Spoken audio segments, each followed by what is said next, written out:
un reporte en vivo de Joel. Vamos a estar preparando todo aquel. Joel está, ¿no? Y bueno, antes de los titulares, vamos a dar la bienvenida a nuestro primer invitado, ¿te parece? Muy bien. Estamos ya con Renzo Abrucese. Un abrazo a Renzo, lo estoy viendo de tiempo porque Renzo ha sido catedrático mío en la Universidad ¿Ah, sí? Católica Boliviana en La Paz. Un saludo para Renzo, aquí Marcelo Tedeschi y Lorena Bandín, te saludamos. Bienvenido a Sígame los Buenos. Muy buenos días. Un gusto verte de tanto tiempo. Así es, así es. Qué gusto. Bueno, Renzo, un poco queríamos hablar el tema de lo que está ocurriendo, la coyuntura, y te habíamos planteado un tema interesante. ¿Cómo ves un poco los partidos políticos hoy, los que están compitiendo, y cómo era antes, los partidos de antes? ¿Cómo ves esa diferencia? Bueno, los partidos de antes eran los mecanismos, los instrumentos de representación social y política más importantes. Si querías ser alguien en el ámbito social y particularmente político, tenías que inscribirte a un partido oficialmente, militar en un partido, y hacías vida política y ciudadana en el partido. Y esto suponía además que tenías que munirte de un corpus doctrinal, ¿no? Ideológico, y creer en él. Entonces, los partidos eran centros de pasión política, ¿no? Una verdadera pasión política. Pero técnicamente eran los mecanismos de representación social y política. Ya para finales del siglo XX, los partidos entran en crisis porque ya no logran representar a la sociedad en su conjunto.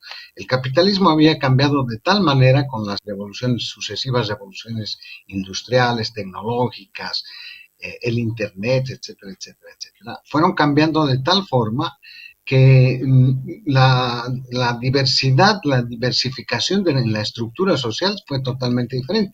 Ya no eran sociedades simples en el sentido de que, bueno, se distribuían en clases sociales y esas clases se representaban en sus partidos, de manera que los obreros tenían los partidos de naturaleza obrera, ¿no? Marxista, la socialdemocracia estaba para las clases medias y los partidos de la derecha estaban en diferentes tipos de agrupaciones políticas. Esa estructura de clases de la sociedad se fue transformando.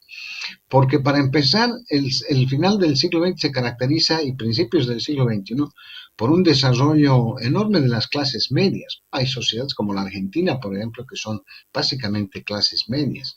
Y estos no encajaban ya en estos mecanismos de representación que eran los partidos de izquierda y los partidos de derecha o los partidos de centro. Era muy poco porque la complejidad social era cada vez mayor. De manera que entraron en crisis los partidos y al entrar en crisis los partidos, entraron en crisis las ideologías. Eso se llevó lo que se llaman los grandes discursos del siglo XX, el marxismo, el liberalismo, etcétera, hicieron crisis, la izquierda terminó de fracasar, se fue con el muro de Berlín, la derecha se descompuso a propósito de su expresión mayor, el fascismo, y la sociedad se encontró sin mecanismos de representación. De manera que el fin de los partidos es un proceso histórico extremadamente complicado y en su lugar empiezan a dinamizarse movimientos sociales en base a criterios de identidad. Entonces, las amas de casa tienen una identidad y tienen un discurso. No necesitan un corpus ideológico, tienen un discurso y en base a ello actúan. Los estudiantes tienen su propia identidad, los periodistas, los policías, los sociólogos, todo el mundo empieza a actuar sobre identidades. Vivimos el siglo de las identidades. Y estas identidades están en un escenario mayor que llamamos ciudadanía. ¿Por qué viene todo esto a colación? Porque los partidos actuales, en la coyuntura particular actual boliviana,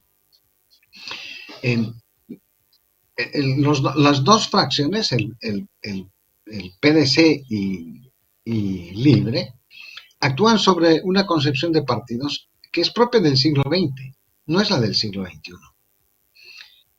De manera que no logran cuajar, no logran cuajar del todo, pero tampoco logran rescatar las pulsiones de la ciudadanía de manera que puedan representarlas de una forma más eficiente.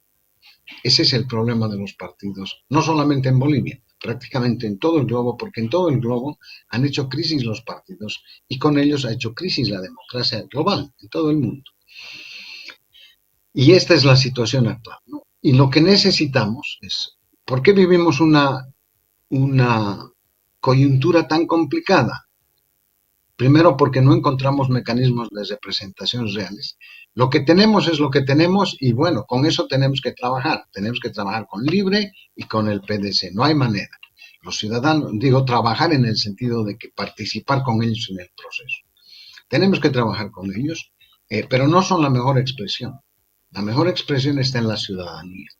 Y la ciudadanía está en busca de este nuevo proyecto político que supone básicamente encontrar nuevas formas y nuevos mecanismos de representación y participación política que no tengan nada que ver con las ideologías clásicas del siglo XX, porque fracasaron, ¿no?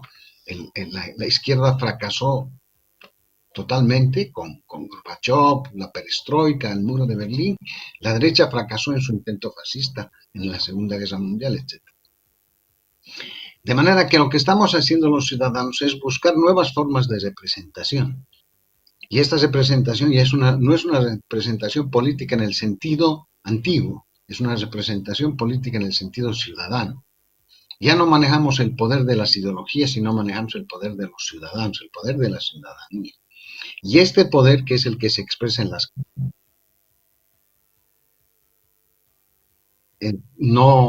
no encuentra mecanismos actuales de representación estructurada, es decir, no encuentra algo que sustituya el partido. Esa es la... ¿Y esto es solamente en Bolivia o solamente en Bolivia o es a nivel global? El hecho de que no hay, los partidos no encuentran representatividad en la ciudadanía. ¿Cómo ves esto? ¿Es un fenómeno boliviano o solamente, o es un regional o mundial? No, la crisis de los partidos y el fin, lo que se llama el fin de los partidos y el fin de la ideología es Mm. mundial, es un fenómeno global. Hace, hace parte de la crisis de la democracia.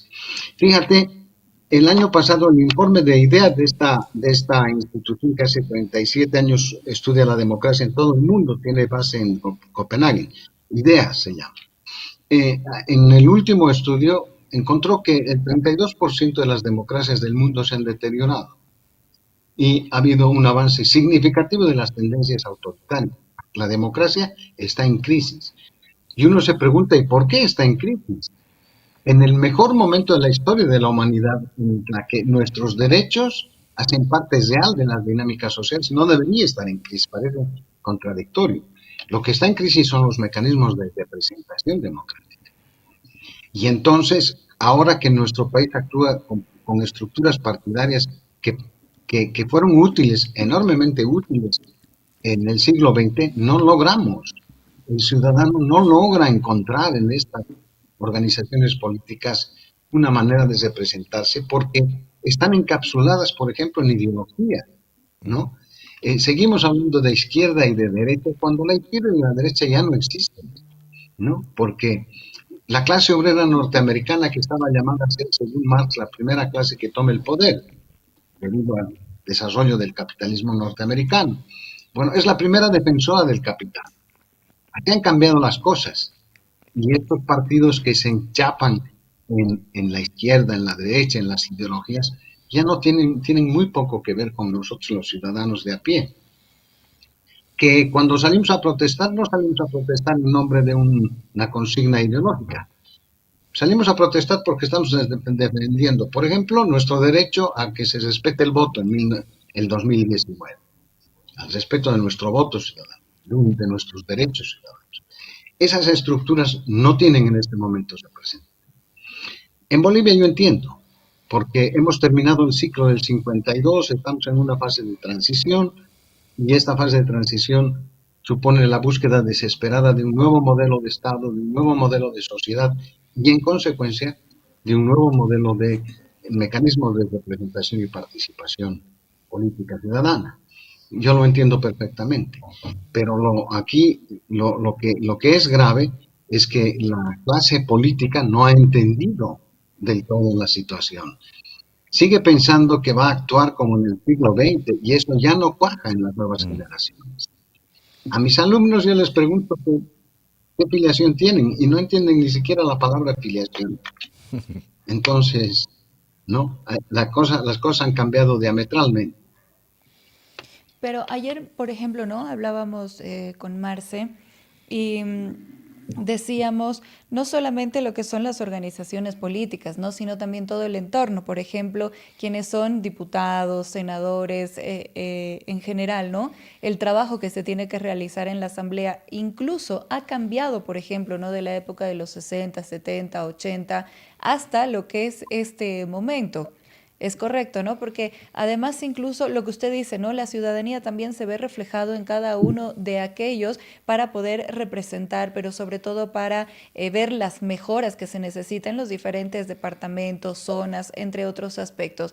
Y se viene realizando como antes, cambió en qué sentido, por qué existe incluso este cambio, esta diferencia de años pasados a lo que es ahora, ¿no? En este 2025, 24, 23 que se ha visto. Claro, porque la forma de selección clásica, ¿no? Era los ciudadanos votábamos por nuestros representantes. ¿Y quiénes eran nuestros representantes? Eran diputados y senadores. ¿Y cómo era posible eso? A través de los partidos. Eran los partidos los que inscribían, hasta ahora sigue funcionando así, ¿no es cierto? Inscribían las listas. Mm. Pero en la última fase, particularmente en los últimos 20 años del gobierno de Mas, el proceso de selección que deberían hacer los partidos, voy a ponerlo de esta manera. En un principio a los partidos ingresaban lo mejor de la sociedad y lo mejor era lo más sensible. Y entre lo más sensible, los hombres más sensibles, mejor localizados, más visionarios, esos formaban parte de los primeros partidos. Eso ha ido deteriorándose enormemente al punto de que los partidos se han transformado en mecanismos prebendales. Compran conciencias y compran militancia. Y eso ya no funciona. No funciona en sociedades donde la velocidad del conocimiento y la transmisión del conocimiento ya es casi infinita. Y entonces no puedes encasillar a la gente porque tiene demasiada información, demasiados referentes, demasiados inputs. Todo eso, toda esa complejidad que hace parte del desarrollo social, del desarrollo de las ideas políticas, del desarrollo de los mecanismos de fidelización, etcétera, etcétera, de alguna manera se concentraban en los partidos. Los partidos seleccionaban gente, la inscribían y esos eran nuestros diputados y nuestros senadores. Hoy en día eso no funciona porque se ha deteriorado de tal manera, producto del final de lo que técnicamente hablamos del final de los partidos y de las ideologías, ¿no? Porque partidos todavía hay, pero figurativamente los llamamos así. Se ha deteriorado de tal manera que la selección es enormemente discrecional. En los parlamentos no está representada fidedignamente la sociedad actual. Es, tiene otros criterios y de todo, y entra de todo, ¿no? Entra de todo, desde criterios personales, familiares, económicos, intereses de cualquier tipo, etcétera, etcétera, y eso no nos representa. Bueno, en el caso boliviano, bueno, igual, ¿no? Tenemos que modificar algunos elementos de la selección, porque hay ciertas distorsiones que permiten que lo que tenemos de parlamento no nos representa, ¿no? Está sesgado, etcétera, etcétera. Entonces, gran parte de los desafíos políticos actuales, que no están en los discursos ni de uno ni de otro, ahora con el balotaje de por medio, es repensar esto. Hay que repensar la política y al repensar la política hay que repensar qué nuevas formas de representación. ¿Dónde va a ir el ciudadano de a pie a ser representado y cómo va a participar de la política? ¿Hay algún modelo? Ese es el gran...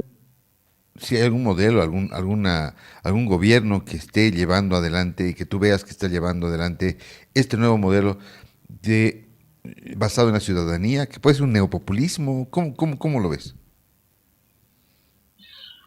No, Suecia hizo un buen intento. Lo que pasa es que en las democracias desarrolladas, en las democracias tardías, como se llama esta, que tienen un alto nivel de desarrollo, el nivel de apatía política es enormemente grande. La política entra en un nivel de desprestigio y tan grande y ha sufrido al final del siglo XX un deterioro tan grande que la gente no cree en la política, no quiere saber política.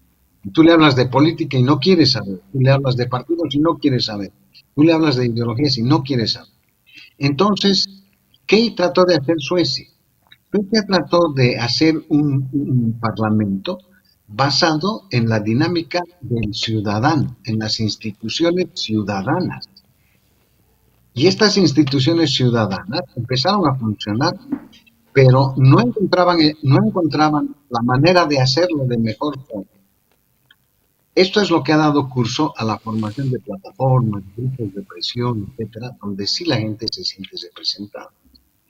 Pero ningún país ha logrado incorporar esas nuevas formas de organización de la sociedad, las plataformas, los grupos, ¿no? Las juntas vecinales, por ejemplo, este tipo de organizaciones propiamente ciudadanas, no se adscriben a ideología alguna.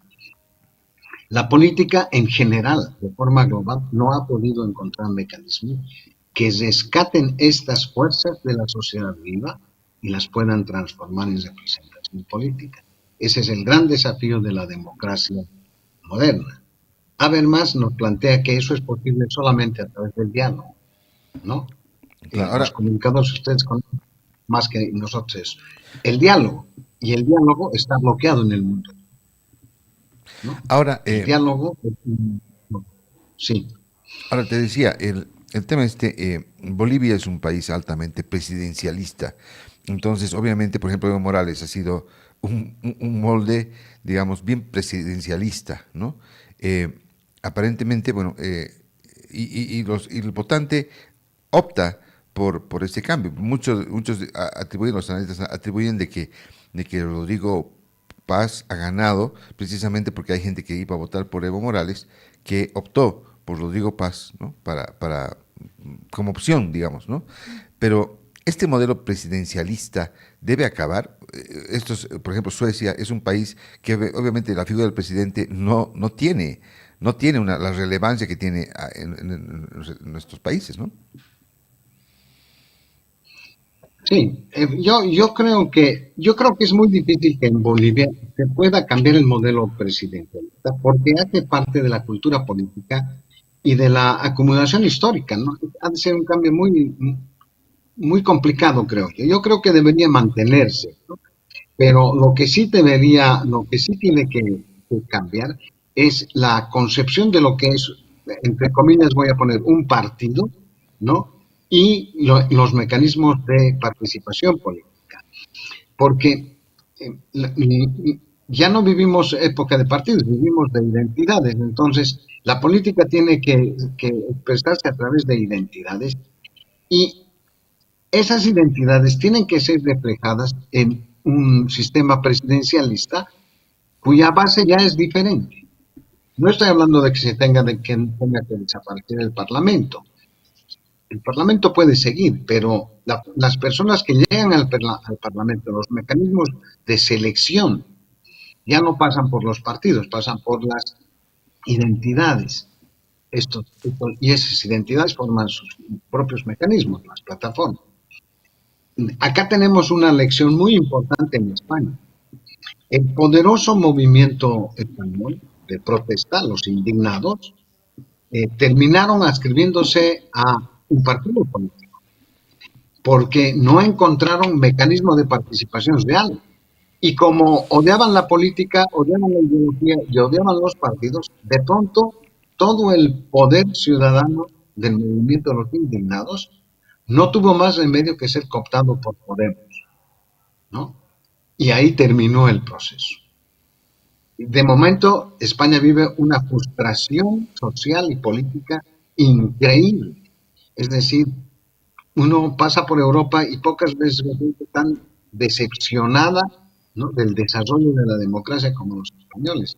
Y es precisamente porque toda esa fuerza social que fue en el movimiento de los refugiados no encontró, no se crearon los mecanismos más eficientes para que pueda participar de la política del Estado y de la historia en términos adecuados.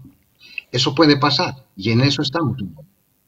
Después de 20 años de evismo, del cierre de un ciclo, estamos buscando desesperadamente cómo nos organizamos políticamente, cómo nos representan políticamente y cómo queremos construir el nuevo Estado, incluido el Parlamento, ¿no? Porque ahí hay que ser claro, no estoy proponiendo que desaparezca el Parlamento, sino que la forma de llegar al Parlamento, los jóvenes, en una sociedad que tiene 60 y pico por ciento de menores de 25 años, ¿Cómo o de analiza, 39 años nuestro. Adelante. perdón, cómo analiza a Tuto, a Rodrigo Paz ahora para estas elecciones, esta segunda vuelta? ¿Cumplen con el perfil incluso que se debería, pero además que la ciudadanía también espera para estar frente a un país los próximos 5 años, para poder gobernar, para sacar al país, ¿no?, de esta situación de la que estamos atravesando en el tema económico, de carburantes, entre otros aspectos? ¿Cuál es el análisis que usted tiene también con toda la experiencia, ¿no?, que usted ha tenido durante todos estos años?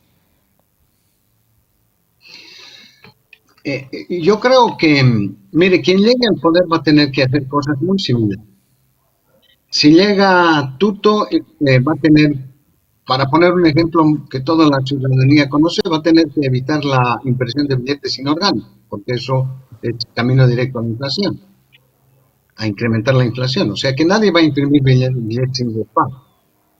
Eso lo va a hacer Tuto o lo va a hacer Rodrigo o quien fuese. Para solucionar la crisis existen principios, leyes y mecanismos de la economía que independientemente de tu posición ideológica tienes que hacer, porque de lo contrario vas a fracasar en el intento. Se trata de un momento de la historia boliviana en que estamos transitando del fin de una forma estatal que se inició en 1952 a la búsqueda de una nueva forma de organización política, social, de Estado y de sociedad. Es un proceso de transición. Y en este proceso de transición, en verdad, después de las elecciones, no mucho van a pesar las posiciones de orden, entre comillas, ideológicas, porque las demandas, los problemas son tan grandes que la práctica, la praxis, la pragmaticidad en la búsqueda de soluciones va a eliminar cualquier sesgo de orden ideológico. No todo, por cierto, pero en gran parte. De manera que los discursos políticos actuales son discursos que tratan de seducir al ciudadano a través de la formulación de ideas, de proyectos, etcétera. Pero quien llegue al poder va a tener un poco que olvidarse de sus preceptos ideológicos y empezar a afrontar una crisis que desde cualquier punto de vista político e ideológico va a llegar a las mismas conclusiones y va a tener que hacer más o menos lo mismo. Esta Yo creo mañana, que sí. No, sí, yo sigue, creo que Renzo. la diferencia está en perspectiva, ¿no es cierto? Si suponemos que salvamos rápidamente la crisis, es decir, solucionamos vencemos este proceso de transición histórica y nos instalamos en la historia ya con proyección de largo y mediano plazo, ahí sí las diferencias son abismales. En mi criterio, ¿no?, Rodrigo Paz, por injerencia de Lara, encarnan un proyecto autoritario. Tuto Quiroga no encarna un proyecto autoritario, pero encarna un proyecto liberal que tampoco ha sido la panacea de las grandes virtudes. Yo creo que vamos a depurar los ciudadanos.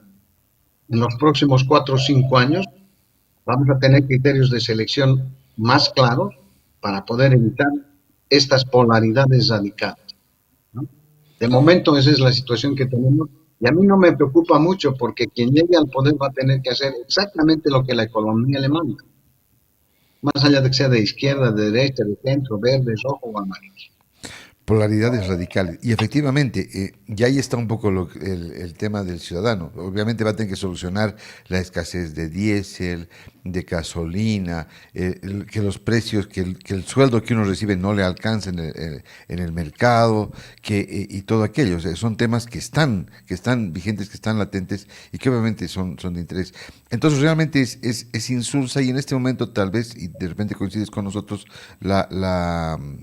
la campaña debería estar precisamente en esos temas y no en lo que decía esta mañana uno de los vocales del Tribunal Supremo Electoral, que efectivamente aseguraba de que pese a que ha habido un acuerdo de no guerra sucia, la guerra sucia ha continuado, ¿no?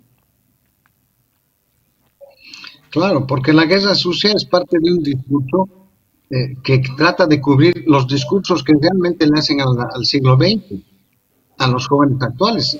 Si no tienes un discurso que pueda reflejar eso, toda la guerra sucia, cualquier cosa te sirve, y entre el cualquier cosa está la guerra sucia.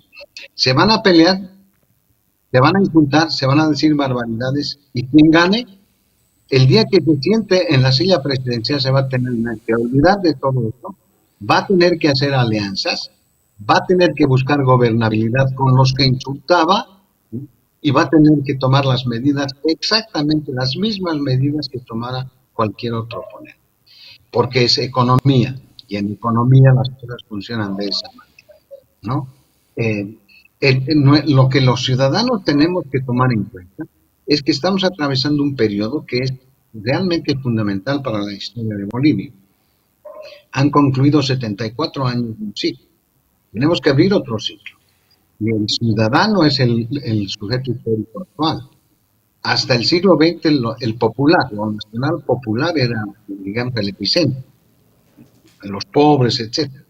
Pero en un país como Bolivia, que ha incrementado en 63% el caudal de clases medias, se ha incorporado a la modernidad de una manera mucho más plena, etcétera. Los grandes discursos ideológicos del siglo XX ya no cuajan mucho, y lo que tenemos que hacer es buscar que enorme desarrollo de la sociedad que ha optado por la ciudadanía, constituir un poder ciudadano, pueda expresarse políticamente. Y ahí los discursos actuales, digamos, son parte de toda la hermenéutica política, pero no están consustancialmente eh, insta, ins, insertados en el proceso histórico que tenemos.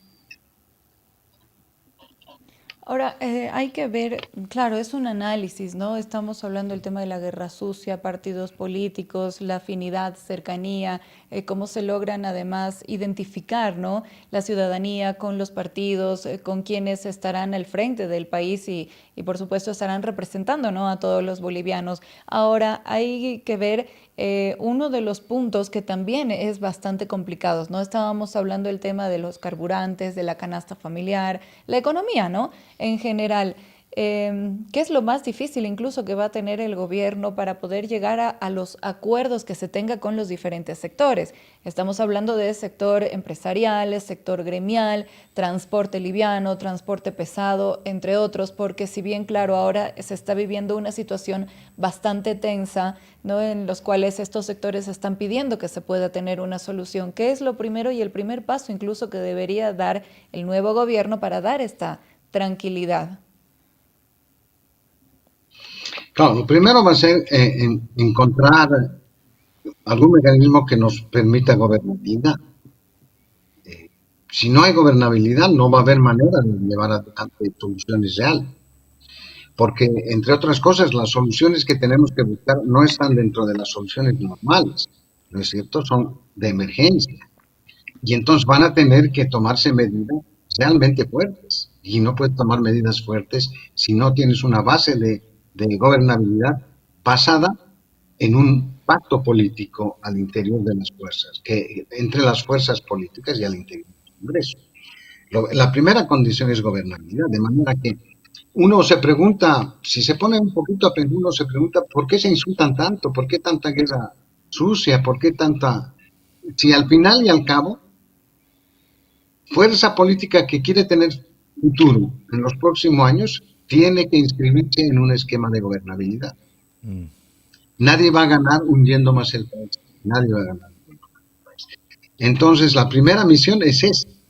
Eso depende de los consensos. Y eso depende de las posiciones político-ideológicas que vayan a tener estas fuerzas políticas.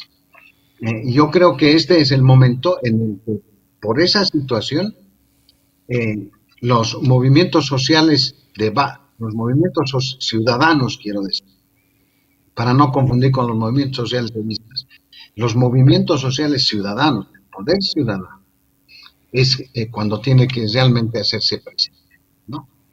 Y bueno, a través de plataformas, a través de grupos, a través de organizaciones de carácter ciudadano culturales o de cualquier tipo, pero tiene que hacerse presente.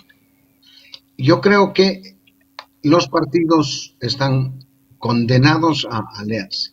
Yo había sugerido hace un par de semanas atrás en un evento político que hubo acá, que se unió a todos los partidos, que de lo que se trata en verdad, cuando termina un ciclo, como es el que estamos viviendo, lo que se requiere es un contrato social diferente, no un pacto social, porque los pactos son coyunturales. Yo hago pacto hasta lograr esto y después el pacto queda automáticamente diluido. Necesitamos un nuevo contrato social. Un nuevo contrato social donde el actor principal es el ciudadano.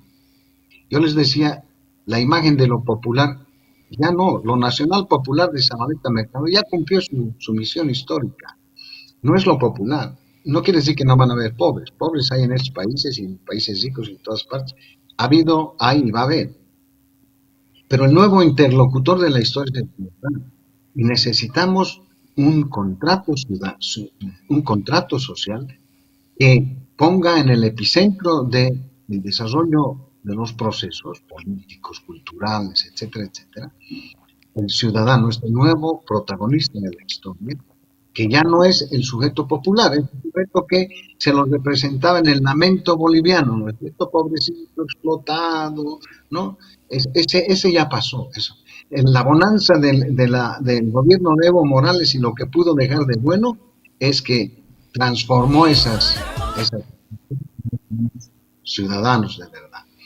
Entonces, un nuevo contrato social que sea posible de lograr gobernabilidad de mediano y largo plazo para poder hacer las transformaciones que Bolivia necesita para afrontar el siglo XXI. De eso se trata. ¿No crees que además Bolivia debería pasar antes de eso por un proceso de sanación, de unidad? Porque efectivamente Bolivia, quieras o no, hay como, no sé si son dos Bolivias, pero son en la lógica, si volvemos al 2019, un poco la lógica de las piedras versus los bats de béisbol. O sea, es como que hay un enfrentamiento, hay dos visiones de país que están... Entonces, de repente, primero debería pasarse sí, cómo sanar esa división que hay, esa división.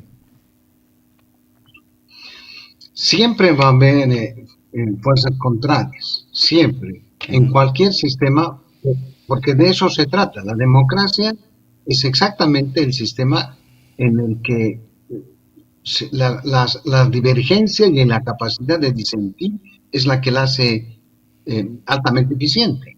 Por eso siempre la democracia es inestable. Todos los regímenes autoritarios, donde no hay contradicciones porque no se permiten, son pues estables, ¿no? Y duran décadas de décadas. De manera que siempre va a haber eso. En gran medida lo que vimos el 2019 fue una construcción política. No fue el resultado de una dinámica.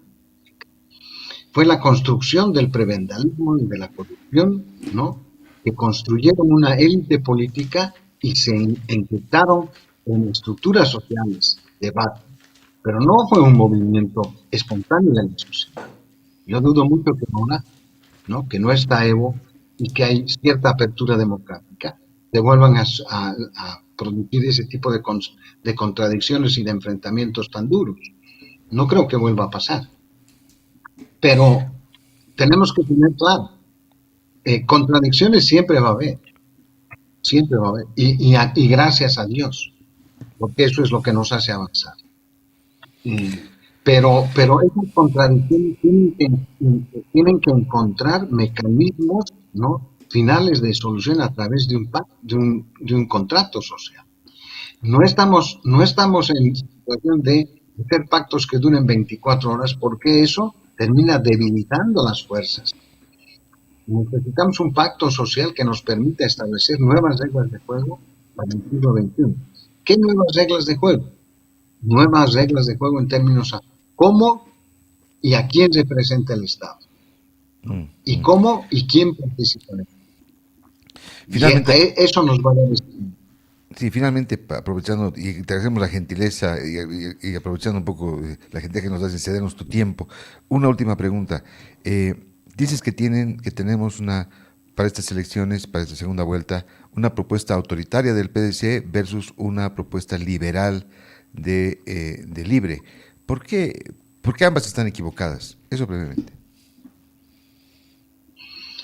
Yo no he querido decir que estén equivocadas.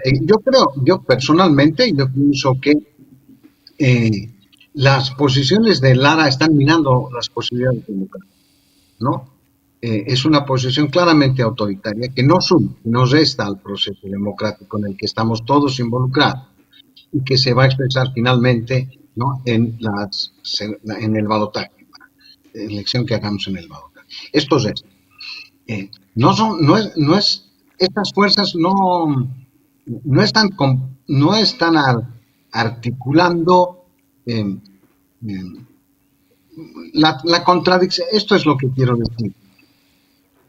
Las contradicciones entre ambas, las diferencias entre ambas,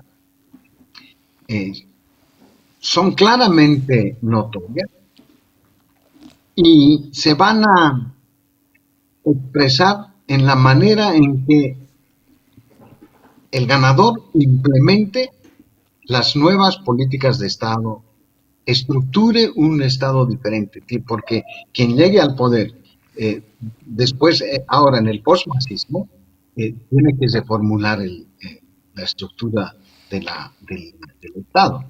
No vas a hacer una economía liberal en una sociedad que se organizó para el populismo, ¿no?, con mecanismos de esta naturaleza. Hay que modificar eso. La economía tiene que engranar en la sociedad. Bueno, esta es la gran diferencia entre ambos. Uno pretende que puede continuar, ¿no?, a pesar de la crisis, como estuvimos 20 años. Y el otro cree que hay que modificar las estructuras sociales y económicas para poder salir del atolladero.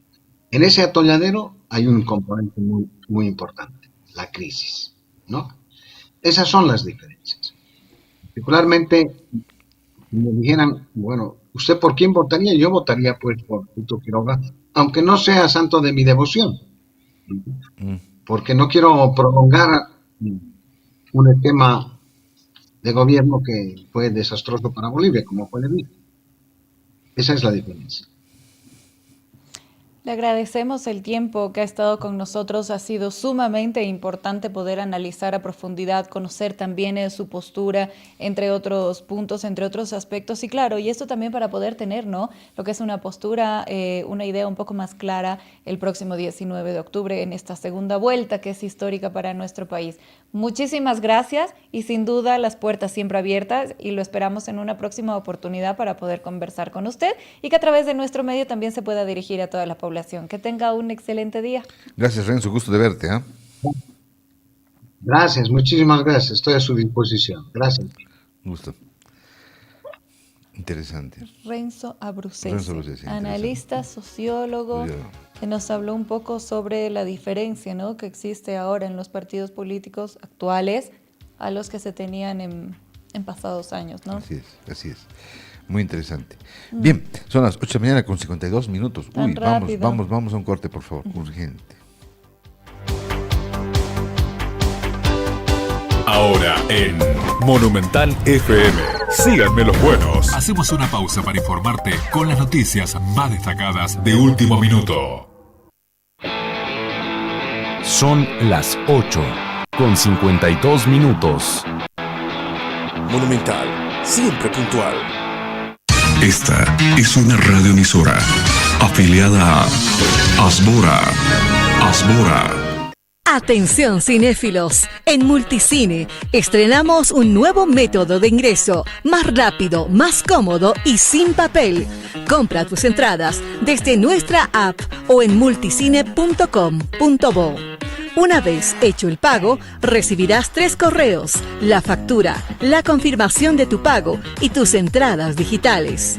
Muestra el código QR desde tu celular al ingresar a la sala. Si compraste en el Candy Bar, también puedes usar tu QR ahí. Evita filas. No necesitas imprimir nada. Solo presenta tu celular y disfruta la película. Recuerda tener batería, conexión a internet y tu correo listo. Multicine, el cine que vos mereces.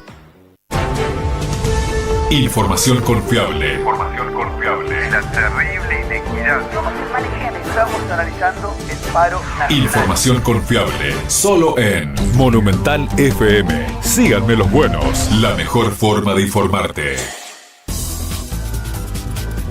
Gracias por continuar en nuestra sintonía, 8:53. Tenemos un contacto con Joel López. ¿Recuerdas, no, que ayer estábamos hablando sobre estas nuevas tarifas, las cuales habían señalado los choferes, ¿no?, de transporte público? Ese es un tema que también va a abordar Joel. Pero vamos a ver de qué está hablando Joel. Vamos a muy bien. Hola, ¿qué tal? ¿Cómo estás? Marcelo Lorera, buenos días. Nos encontramos en el puente de la terminal de buses, bueno, en todo caso, en el puente de la avenida Montes, esquina Cervecería Boliviana Nacional. Se lleva a cabo un control de las motocicletas. Ustedes recordarán lo que pasó la semana pasada. Perdieron la vida 2 personas producto de accidentes de tránsito, y ahora se están haciendo los controles en motocicletas. Como ustedes verán, este es el control que se realiza de parte de los oficiales de tránsito de la Policía Boliviana Nacional a todas las motocicletas que pasan por este lugar. El control también se extiende para automóviles y bueno, como ustedes pueden observar a esta hora, este control empezó desde tempranas horas y se extiende para evitar cualquier tipo de accidentes, y esto va a ser rutinario. Está causando una especie de embotellamiento en la intersección con la avenida Montes y la autopista de la ciudad que une ambas ciudades, la ciudad de La Paz, la ciudad del Alto, y el control se va a extender estos días. Vamos a conversar con el oficial. Bien, estos son los controles. Vamos a tratar de acercarnos a uno de los oficiales para dar el informe de si había alguna irregularidad en torno a este control. Vamos a conversar con el oficial. Buenos días. Vamos a vivo a través de Monumental, por favor. ¿Qué tipo de control está haciendo? Buenos días. Muy buenos días. Estamos dando cumplimiento a la orden de operaciones emanada por el Comando Departamental de Policía para la concientización en el uso de los dispositivos de seguridad en los vehículos de 4 ruedas y en los vehículos de 2 ruedas. Bien. ¿Desde cuándo, qué hora están haciendo este control? Si ha habido algún informe ya de algunas personas que han incumplido con el tema de sus motorizados, por favor. Sí, hemos estado realizando este control desde horas tempranas de la mañana y hemos podido verificar que exceden la velocidad permitida en la autopista, la cual es de 40 kilómetros por hora. Ya tenemos sancionadas a 10 personas. ¿Qué pasa con estas 10 personas? Vamos a acomodarnos en cuidado.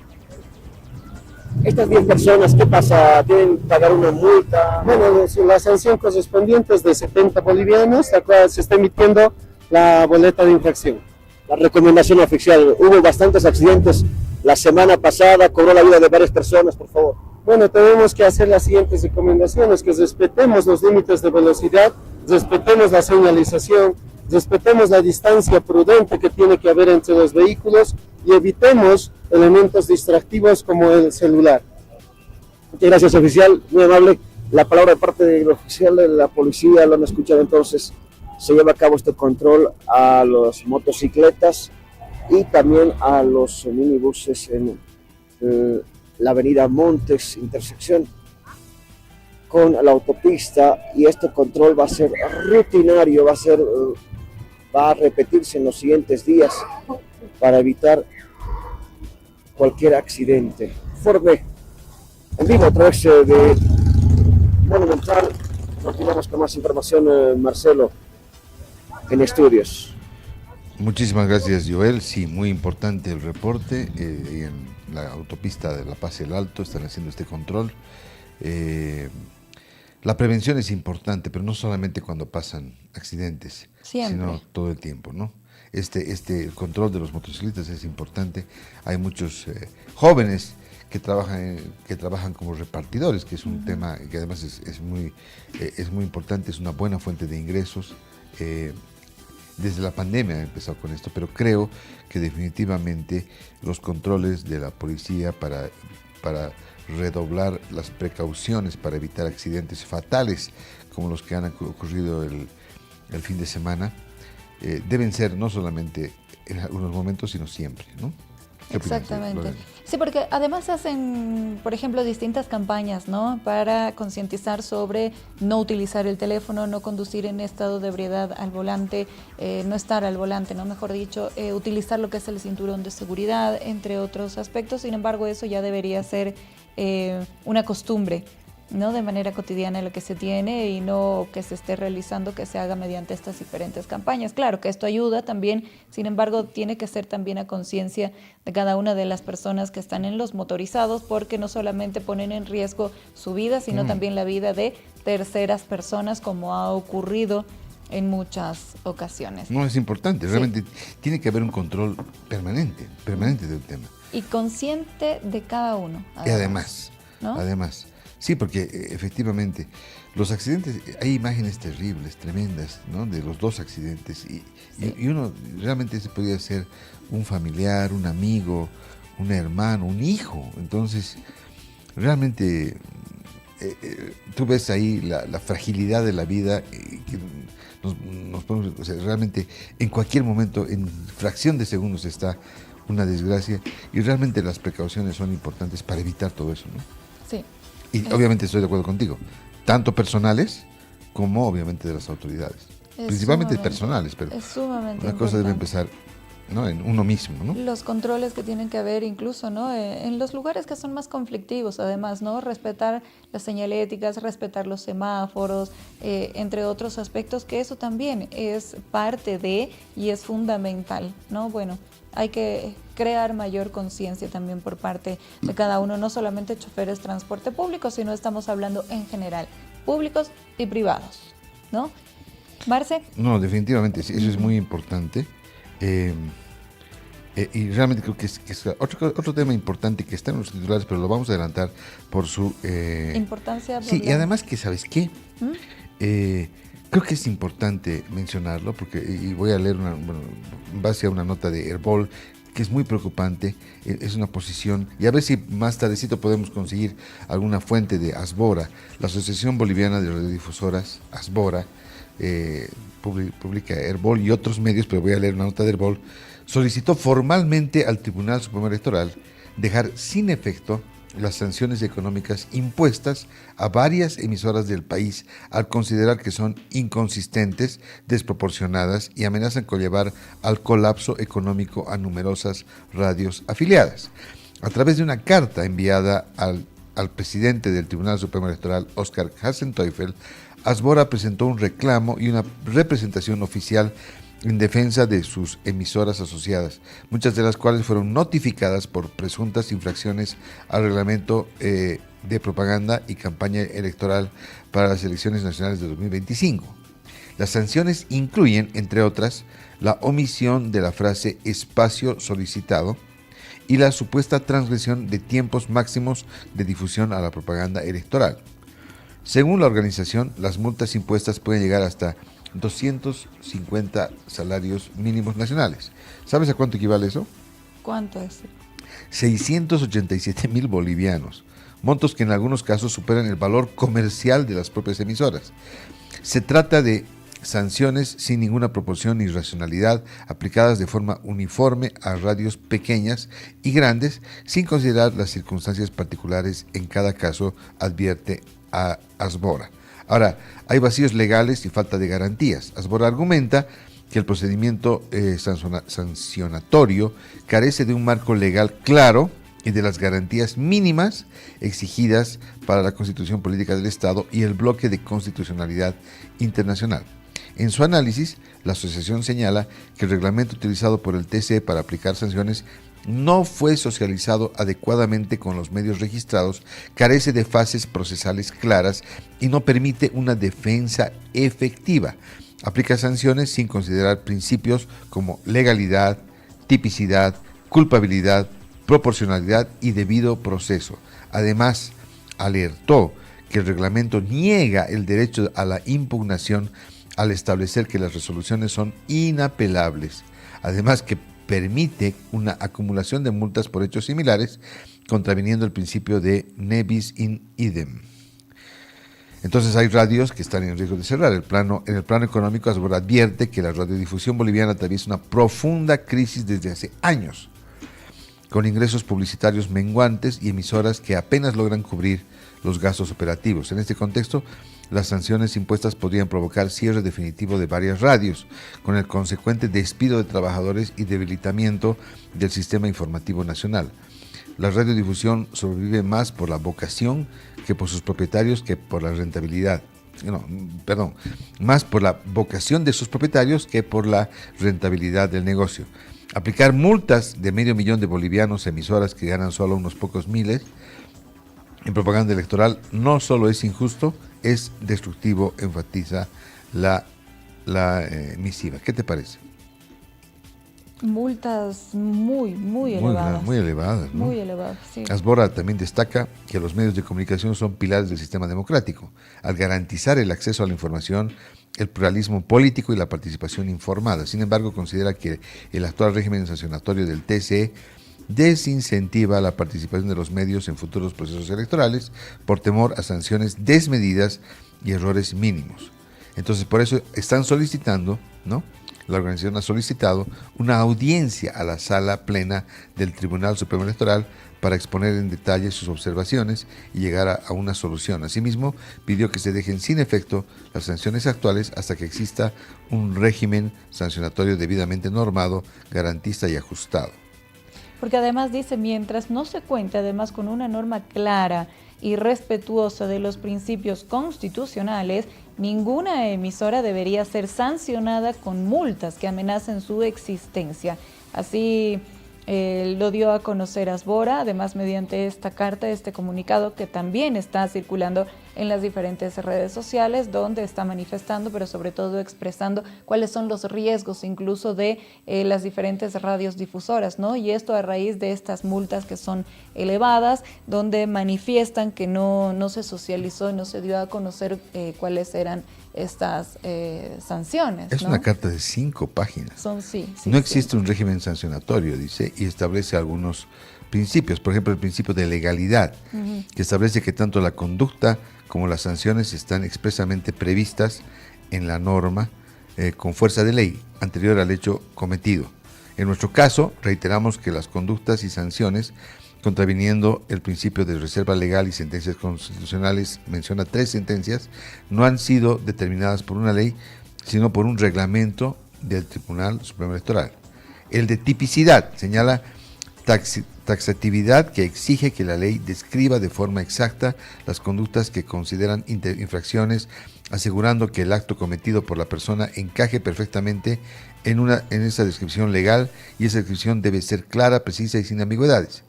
C, el principio de culpabilidad, ¿no?, que implica que una sanción solo puede ser impuesta si el administrado actuó con dolo, intención y culpa, negligencia, y se debe evaluar su reprochabilidad subjetiva, no solo la consecuencia del daño. Este principio asegura que nadie sea sancionado por un hecho que no le es personalmente imputable, prohibiendo la responsabilidad objetiva donde no se considera la intencionalidad, de culpabilidad, responsabilidad. Entonces hay una serie de, realmente hay una serie de elementos, ¿no? que están siendo analizados, que están siendo propuestos, que están siendo discutidos en esta misiva, ¿no? Entonces realmente es muy importante, ojalá que se tome en cuenta, ojalá que el Tribunal Electoral realice, aunque ya se han dado algunas declaraciones de vocales que señalan que este es un tema que va a seguir adelante. Habla también del principio de proporcionalidad, que exige que la sanción impuesta sea adecuada, necesaria y equilibrada a la gravedad de la infracción cometida, evitando medidas excesivas o desproporcionadas, tomando en cuenta como factor, como la culpabilidad del infractor, la magnitud del daño, la intencionalidad y la reincidencia. En el presente caso, dice la Carta, se aplica la misma sanción, 20 salarios mínimos, tanto a las emisoras pequeñas como grandes, a radios como a canales, a los que se pasaron con 10 segundos como a los que excedieron el tiempo en 2 minutos, de forma totalmente irracional. Además, el debido proceso garantizado por la Constitución Política del Estado asegura que toda persona tenga un procedimiento justo, equitativo y con todas las garantías necesarias para hacer valer sus derechos y defenderse legalmente. Incluye aspectos como el derecho a la defensa, a un juez natural, a la presunción de inocencia, a un proceso público, a la motivación de resoluciones, a recurrir. Y lo más importante, creo que uno de los puntos más importantes, Lorena, es que efectivamente, y repetimos esto, son sanciones que están impuestas y no hay dónde apelar, no hay cómo defenderse. Entonces, 250 salarios mínimos es bastante elevado. Entonces realmente ¿no? Sí, efectivamente. Y te digo, como hemos resaltado en su momento la labor del Tribunal Supremo Electoral con lo que ha hecho en las elecciones generales con los partidos, realmente creo que no solamente Asbora, sino todos los medios de comunicación nos unimos a este reclamo que realmente parece excesivo. O sea, normal este tipo de falta de sanciones, creo que es realmente excesivo. Pues claro, porque igual todos los medios de comunicación están cumpliendo, ¿no? Con lo establecido para el tema de la difusión y la propaganda, ¿no? Electoral, sobre todo ahora también, incluso, ¿no? Para lo que es esta segunda vuelta en cuanto a el espacio solicitado, a las diferentes cuñas radiales, a cumplir incluso los tiempos establecidos, ¿no? Por parte del Tribunal Supremo Electoral en cuanto a la propaganda en los diferentes programas, ¿no? Que se tiene en los diferentes medios de comunicación. Claro, a veces puede variar, ¿no? 1 o 2 segundos, también es de acuerdo al momento, a la noticia, ¿no? Sin embargo, sí se cumple. Pero, bueno, hay que ver qué dice Asbora, el tribunal y... Estaba en nuestro resumen de noticias, pero vamos a continuar con el resumen de noticias más adelante. Tenemos ya nuestro siguiente invitado, lo presento yo. Bien, vamos a dar la bienvenida a este espacio radial, a Síganme los Buenos, a Juan Carlos Medrano, ex candidato a vicepresidente por APB Súmete y hoy está en las filas de Libre, ha declarado su apoyo a esta tienda política que está pugnando para ganar la presidencia para Tuto Quiroga en la segunda vuelta. Bien, Juan Carlos, buenos días, bienvenido. ¿Cómo estás? Muy buenos días, gracias por la invitación. Estamos aquí en Santa Cruz ya iniciando las actividades. Tenemos el día de hoy bastante procesos que atender, ¿no? Principalmente el tema de las audiencias con vecinos, inspecciones, pero contentos porque arrancamos ya la semana del aniversario en Santa Cruz y estamos felices por lo que se viene. Claro, tú eres concejal, ¿verdad? Concejal aquí en Santa Cruz. En Santa Cruz. Además conocido por las denuncias de corrupción. Mucho apoyo tiene. Además, un influencer también, ¿no, Juan Carlos? Bueno, subimos los trabajos que hacemos a las redes sociales y tenemos mucho apoyo de la población, a la gente le gusta el trabajo que venimos desempeñando y es gracias al apoyo justamente de la gente que hemos logrado que muchos funcionarios corruptos ingresen a la cárcel, hemos logrado frenar bastantes procesos irregulares y esto la verdad que nos ha ayudado bastante TikTok, Facebook, ¿no? Para mí fue una sorpresa porque llegamos a 2,5 millones de seguidores y eso es impresionante para los políticos, ¿no? Claro, ¿no? Y además muchas personas también se sienten identificadas, ¿no? Por hacer el seguimiento a cada uno de estos casos, estar presente en cada una de las denuncias, sobre todo las preocupaciones, ¿no? También que tienen los ciudadanos referentes a diferentes temas y que es importante que una autoridad, un concejal, claro, pueda hacer este seguimiento, la denuncia, pero sobre todo dar una solución, además, a todos estos problemas. Felicidades por ese trabajo que realiza. Una consulta, ya entrando, ¿no?, en este tema, en el ámbito político, entre otros aspectos, hace unos días los diferentes medios de comunicación daban a conocer sobre su determinación, declaraciones suyas donde manifestaba que da su apoyo a Tuto Quiroga, ¿no?, de la Alianza Libre. ¿Por qué ha decidido apoyar al candidato? Bueno, a ver, esto es súper sencillo. En este momento no tenemos muchos caminos, muchas opciones. Tenemos dos, ¿no? Rodrigo Paz y tenemos a Tuto Quiroga. A menos que alguien quiera promocionar el voto nulo, que es la propuesta de Evo Morales, que no creo que nadie quiera echar su voto al agua. Nosotros vinimos en una campaña en la primera vuelta trabajando con nuestra propuesta que era de corte más liberal, más apegada al libre mercado, al desarrollo, a reducir el Estado, a tratar de darle más libertad a la gente. Y en este momento hay solamente dos caminos. Yo lo veo a Rodrigo, lo veo a Edman Lara, más enfocados en propuestas de corte populista, socialista, menos apegados a la realidad. Y lo veo a Tuto Quiroga con una propuesta más en la línea liberal, una propuesta que va más allá de la macroeconomía, que aterriza en las necesidades del país. Y mucho me preocupa el entorno, la gente con la que se está rodeando Rodrigo, Edman, gente que ha sido muy afín, muy cercana